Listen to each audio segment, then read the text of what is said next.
The following program contains shocking expressions of free speech.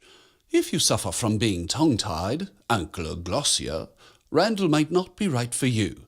Check with your romper room teacher.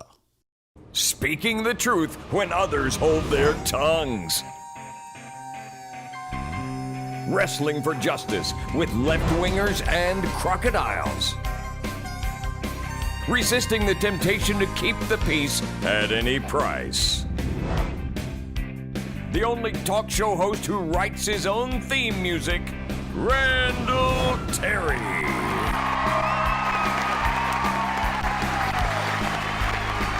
Hey, what are you looking at, buddy? It ain't special ed, it's higher learning for the victims of government education. We're continuing with our programs on Sharia law. Before I go any further, however, we need to give that old gal a chance to give it on up. Jihad Granny. Allah Akbar. Good morning, boys and girls. Today we talk about those people called Christians. Idolaters, haters of Allah. You know, one day Muslims, we take over America, and then we defend our freedom to kill the infidels. The research for this series comes from a master's program that I'm in on international terrorism. I'm hoping that you will see that even though some of my tone is fairly low-key, Sharia law is not only incompatible with basic human rights, it's a threat. Let's continue with our series. Now, the point of this closing segment about Sharia law is to examine the human rights of thought, conscience, religion, and expression, and how they relate to Sharia law. The Universal Declaration of Human Rights, for example, states in Article 18, everyone has the right to freedom of thought, conscience, and religion. This right includes freedom to change his religion or belief, and freedom, either alone or in community with others, and in public or private, to manifest his religion or belief in teaching, practice, worship, and observance. Remember those words, friends. They're critical. Article 19 says, everyone has the right to freedom of opinion and expression. This right includes freedom to hold opinions without interference and to seek, receive, and impart information and ideas through any media and regardless of frontiers. The International Covenant on Civil and Political Rights states, everyone shall have the right to freedom of thought, conscience, and religion. This right shall include freedom to have or to adopt a religion or belief of his choice, and freedom, either individually or in community, with others and in public or private, to manifest his religion or belief in worship, observance, practice, and teaching. And no one shall be subject to coercion, which would impair his freedom to have or to adopt a religion or belief of his choice. Think of those guaranteed freedoms with Sharia law. As our daily headlines prove, these rights simply do not exist that reflect or embrace Sharia law. Concerning the right of expression, the International Covenant on Civil and Political Rights echoes the Universal Declaration, but unfortunately, it inserts qualifiers. The core of the debate is twofold. First, which human rights that we've discussed are paramount, or to use international law language, non-consensual, permitting no derogation. What those phrases mean is that you don't have to consent to these rules. They're on you, whether you like it or not. Look, Nazis, you can't kill Jews. It's non-consensual. You don't have to say, I agree to not kill Jews. Doesn't matter if you agree or not. You can't do it. All right? That's what non-consensual means in international law and in treaties. And second, what are the responsibilities of the nations or the international community?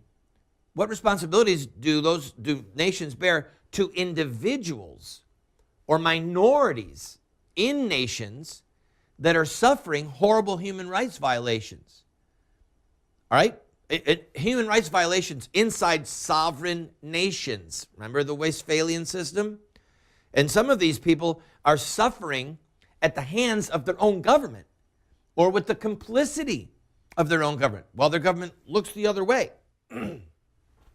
So, the first question has a great deal of unanimity on what these basic human rights are. All right? The prohibition against genocide, crimes against humanity, slavery and torture. These are crimes against human rights that have resulted in barbarous acts which have outraged the conscience of mankind. Thus says the Universal Declaration of Human Rights in its preamble. Now, it is critical for this section on Sharia law to emphasize that the Universal Declaration of Human Rights includes the rights of thought, conscience, religion, and expression.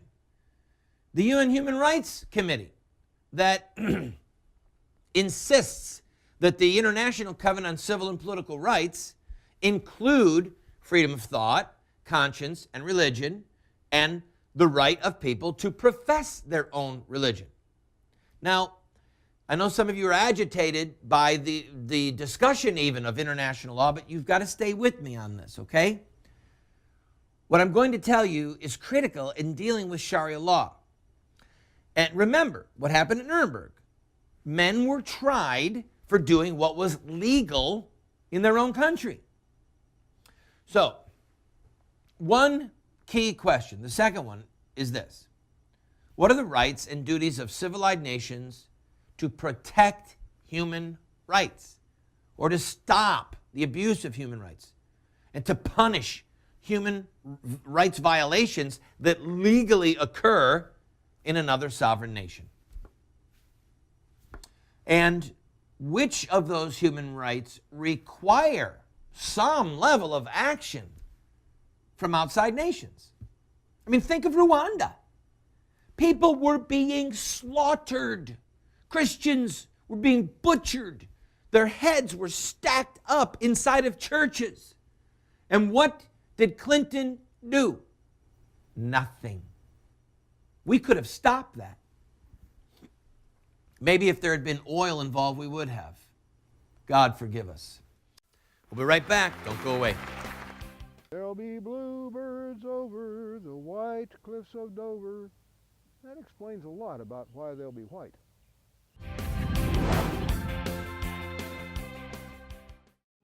Moments with Moses. Cursed shall be your basket and your kneading trough. Cursed shall be the fruit of your body and the fruit of your ground, the increase of your cattle and the young of your flock. And now, more on Sharia law and basic human rights. Well, in the Nuremberg judgment, the court stated, and I quote, "Crimes against international law are committed by men, not by abstract entities, and only by punishing individuals who commit such crimes can the provisions of international law be enforced. The spirit of the law expressed at Nuremberg is vital to the protection of human rights." And I quote, "The Nuremberg judgment has come to stand not only for the moral and political imperative that individuals be made legally responsible for violations of international law, but also for the proposition that individual human rights ought to be protected at the level of international law." In other words, by other nations.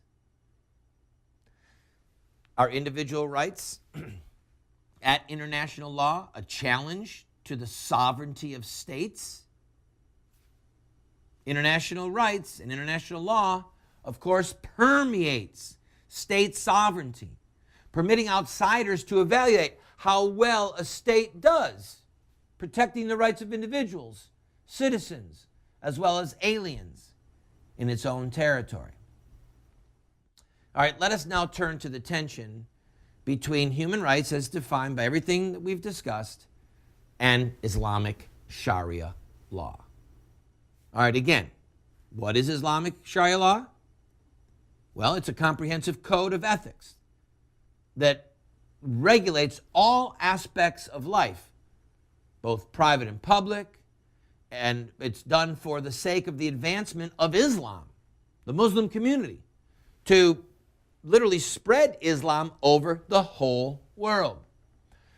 Muslim scholar Dr. Osman tells us, and I quote, "The Islamic Sharia is merely a part of the religion which supports the moral values through law. Sharia is not restricted to penal law, whether its origin is divine or human, since it covers branches of law, public as constitutional, administrative, and or criminal, or private as civil, commercial, and labor, in addition to the socioeconomic laws, which may stand between the two categories and probably may combine the characteristics of both.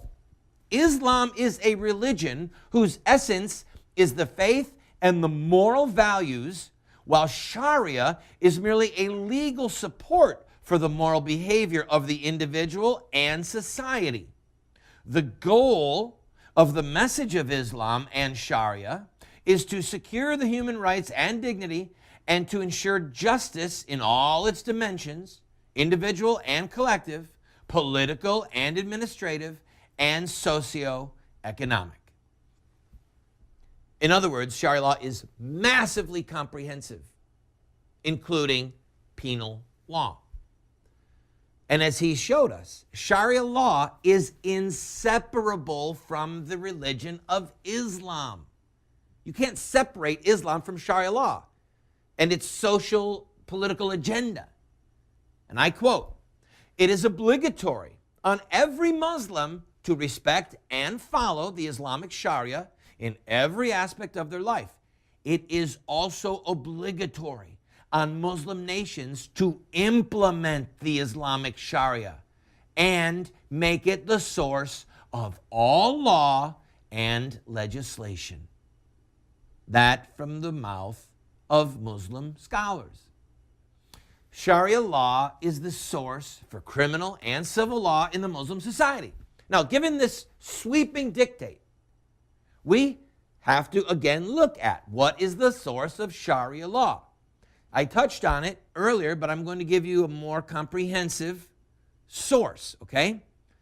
Dr. Rahman, the former head of the Pakistani Supreme Court, explains that Sharia law is the aggregate composition of 4 key elements of Islam.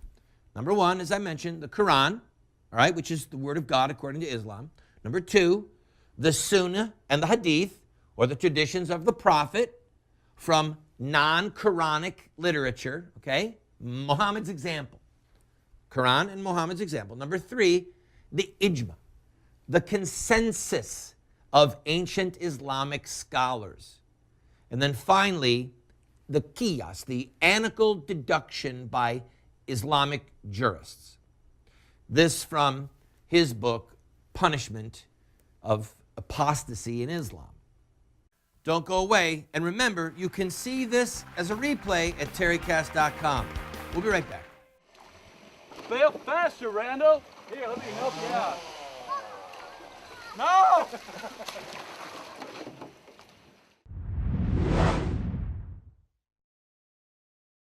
The flame of Christian ethics is still our best guide. Only on this basis can we reconcile the rights of the individual with the demands of society. Sir Winston Churchill. Welcome back, friend. If you and I want to talk intelligently about Sharia law, we have to study. Go to terrycast.com to learn more. Let's continue with the series. All right, so those 4 elements: the Quran, Muhammad's example, the consensus of ancient scholars, and deduction by modern jurists, together are the fountain of Islamic Sharia law, with the first 2 being the most important. In fact, there are Muslim scholars today that say forget 3 and 4, like in the Quran, or rather in the Constitution of Saudi Arabia. Their constitution just says the book and the tradition. That's it. So some will say it's the 4 of them. Some will say, no, it's just the first 2. Or others will say it's all 4, but the emphasis is on the first 2, the Quran and Muhammad's example.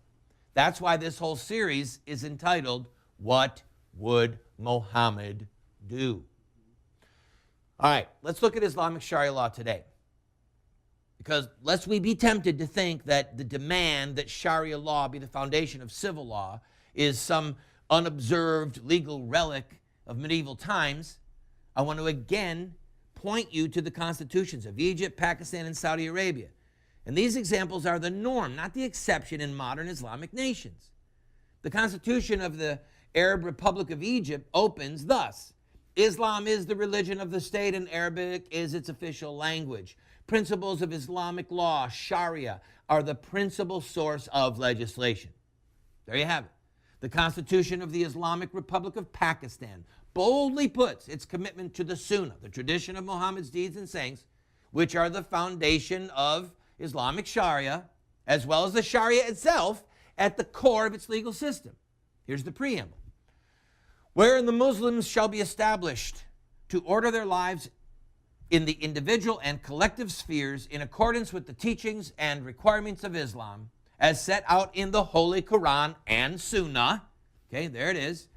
Here is an expression, or rather a section from their Sharia court, the federal Sharia court. It says, quote, there shall be constituted for the purpose of this chapter a court to be called the federal Sharia court. The powers and the jurisdiction, the functions of the court may, either of its own motion or on the petition of a citizen of Pakistan or the federal government or a provincial government, examine and decide the question whether or not any law or provision of law is repugnant to the injunctions of Islam, as laid down in the Holy Quran and the Sunnah of the Prophet, hereafter referred to as the injunctions of Islam. If the court decides that any law or provision of law is repugnant to the injunctions of Islam, it shall set out in its decision. So they literally have a court that looks at their laws to see if they square up with Sharia law. And if not, the court can throw them out. All right, Islamic provisions. This is in Pakistan still. Provisions relating to the Holy Quran and Sunnah. All existing laws shall be brought in conformity with the injunctions of Islam as laid down in the Holy Quran and the Sunnah, in this part referred to as the injunctions of Islam. And no law shall be enacted which is repugnant to such injunctions. And special notice should be given to laws and rights related to religion and expression. Listen to some of these, okay? The Kingdom of Saudi Arabia is a sovereign Arab Islamic state with Islam as its religion, God's book and the Sunnah as of his prophet, God's prayers and peace be upon him, are its constitution. That's it. The Quran and the Sunnah, the words and deeds of Muhammad, that's the constitution. Wow. Article 8 says, government in the Kingdom of Saudi Arabia is based on the premise of justice, consultation, and equality in accordance with the Islamic Sharia. Equality? Do you know what happens to people who try and practice Christianity in Saudi Arabia to this day? There are people on death row, people who have been beheaded. It is against the law to build a church there. Here's Article 23, Saudi Arabian Constitution. The state protects Islam. It implements its Sharia. It orders people to do right and shun evil, to fulfill the duty regarding God's call. In other words, it compels people by force and threat of force. It couldn't be any clearer. That is what Sharia law has done from the inception of Islam. We'll be right back.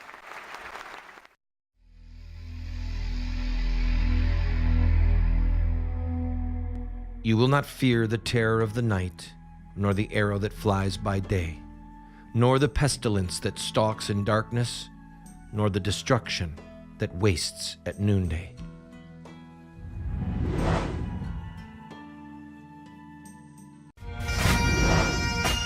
Welcome back, friend. This series is a part of a 10-part series on the life and the deeds of Muhammad called What Would Muhammad Do? You could show this in your home to friends, in a Bible study, at your church. The bottom line is this: if we are going to remain a free people, we have to understand the nature of the threat from Sharia law. That's what this series is dedicated to doing. Go to terrycast.com and order it.